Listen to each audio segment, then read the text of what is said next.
आज हम आप लोगों को बताने जा रहे हैं कि आत्मा की उत्पत्ति कैसे हुई थी। जब भगवान ने इंसान को बनाया था, किस लिए बनाया था? मुझे पता है कि भगवान ने इंसान को किस लिए बनाया था। भगवान ने इंसान को अपने स्वरूप में बनाया था।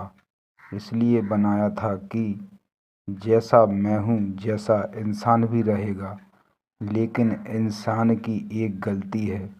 भगवान ने इंसान को जब बनाया था तो इंसान से बोला था कि जो मैं आपसे कहूँगा आपको करना होगा।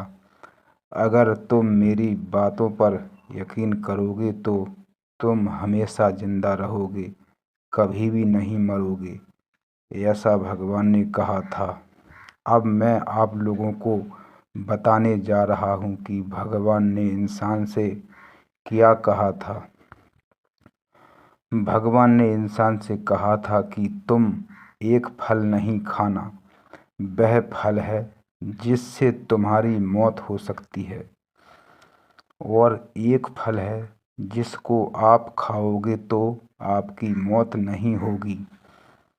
मतलब भगवान ने इंसान को दो फल बताया था। दो फल में से इंसान को एक फल खाने के लिए बताया था कि आपको एक फल खाना है सिर्फ। तभी भगवान की बात नहीं मानी। फिर उसने पहले वाला फल खाया जिससे उसकी मौत हो गई। अगर वह पहले वाला फल नहीं खाता तो आज तक इंसान जीवित रहता भगवान के स्वरूप में। जैसे भगवान आज तक भी जीवित हैं, लेकिन हम लोगों को नहीं दिखते हैं। क्यों नहीं दिखते हैं? इसलिए नहीं दिखते हैं क्योंकि हम लोगों ने भगवान की बात नहीं मानी थी, इसलिए हम लोगों को नहीं दिखते हैं। अगर हम भगवान की बात मान लेते तो हर इंसान को भगवान दिखते, इसलिए तो इंसान को भगवान नहीं दिखते हैं। आज मैं आप लोगों से कह रहा हूँ कि बताओ इंसान को भगवान कैसे दिख जाए। क्योंकि इंसान गलत काम कर रहा है, इसलिए तो भगवान दिखते नहीं हैं। इंसान जब से पैदा हुआ है, जब से गलत काम कर रहा है। अगर गलत काम नहीं करता तो मरता नहीं है और भगवान के दर्शन प्राप्त करता। अब आप लोग कहेंगे कि आप कैसे कह रहे हैं?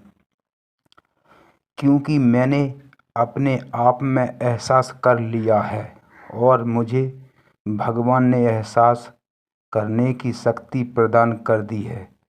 इसलिए तो मैं आप लोगों से कह रहा हूँ, अगर आप लोग मेरी बातों पर सहमत हैं तो मेरी बातों का कहना मान लीजिए कि जो मैं बात कहता हूँ बिल्कुल सत्य बात कहता हूँ।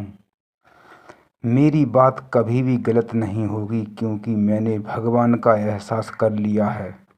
अब हमेशा भगवान की शक्ति मेरे ऊपर बनी रहेगी और इस दुनिया में मुझे कोई हराने वाला नहीं है, क्योंकि मैंने भगवान की शक्ति प्रदान कर ली है। 1 साल हो गए मुझे अपने शरीर को शुद्ध करते करते, तभी तो भगवान की शक्ति मेरे शरीर में समा गई है।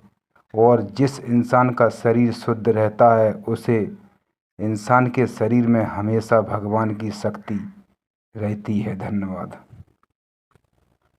अगर उसी दिन से आत्मा की उत्पत्ति हुई थी। धन्यवाद।